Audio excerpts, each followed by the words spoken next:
Wabarakatuh. Perkenalkan, nama saya Rahman Daniel Wigadharma. Di sini akan menjelaskan sebuah studi kasus dari dari tugas ini. Pertama adalah studi kasus DNS dan HTTP. Pertama-tama adalah Mr. X ingin membangun sebuah web server untuk kantornya, di mana Mr. X sudah memesan 2 buah server dan 4 buah switch.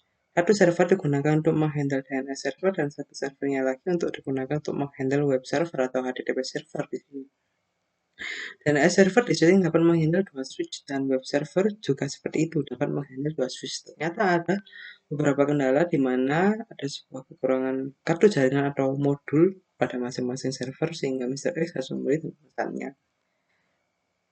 Oke, kantor yang di tempat ini akan memiliki 30 klien. Oke, di sini saya telah membuat sebuah topologi sederhana yang digunakan untuk rupanya masih ada yang jalan. Topologi sederhana untuk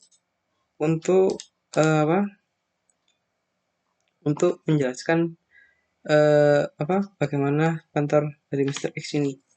Yang pertama-tama di sini kita memiliki 4 switch dan 2 server, satunya server DNS dan satunya adalah server HTTP atau server web server.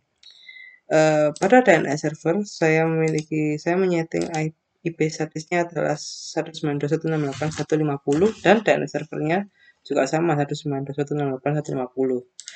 Pada ke-30 pada semua klien ini saya telah men-setting sebuah IP static yang tentunya berbeda-beda namun dengan DNS server yang sama, yaitu 192.168.150. Mengapa? Karena DNS server digunakan untuk menyimpan record dari web. Misal di sini ada web test yang beralamatkan 192.168.151, di mana 151 atau 151 adalah alamat dari web server. Lantas pertanyaan pertama, bagaimana kekurangan modul atau kekurangan card itu dapat diatasi? Caranya lebih dalam simulasi Cisco Packet Tracer. Cara yang mudah adalah pertama kita matikan servernya terlebih dahulu, lalu kita masukkan modulnya ini. Oke, dari sini kita bisa mengkonekkan kepada 2 switch. Lalu bagaimana dengan switch? Switch juga terjadi hal yang sama, yaitu adalah kita menambah. Pertama-tama kita menonaktifkan switch ini, lalu kita masukkan modulnya satu persatu dengan CFE ini. Oke, ini kita nah, lantas setelah ini kan sudah terlihat nih. Itu semisal kita ingin mengakses katakanlah sebuah klien ingin mengakses web, yaitu web test, maka dia akan terdirect ini. Atau dia juga bisa secara eksplisit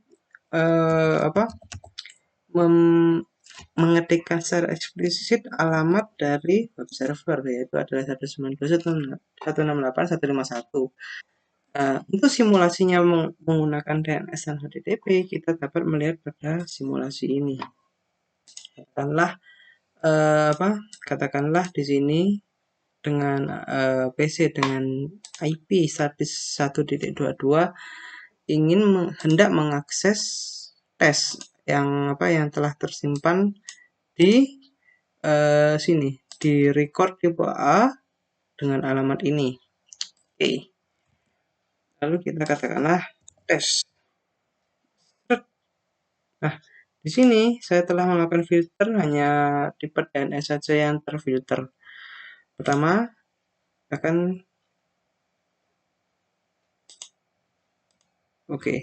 dari sini lantas ke sini, lalu ke sini,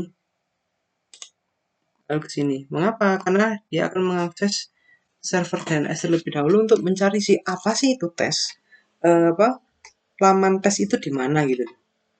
Lalu kita bisa men-skipnya dan ini DNS server mengirim kembali mengirim respons. Nah, Setelah beberapa kali, nah ini TCP ini untuk mencari di mana sih letak dari 192.168.1.51 itu. Lalu setelah ketemu, dia akan kembali kepada klien. Nah, pada saat di sini klien mailbox yang warna ungu ini, klien sudah mengirimkan HTTP. Mengapa HTTP? Karena seperti yang kita tahu, web server itu diakses dengan menggunakan HTTP, dengan protokol HTTP atau HTTPS.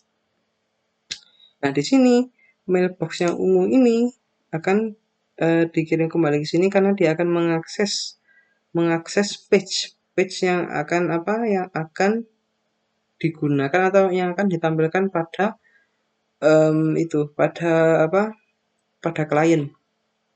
Nah, setelah dia sampai, otomatis dia topologi akan melakukan clean up. Nah, ini hanya untuk menstabilkan koneksi. Ini melakukan clean up.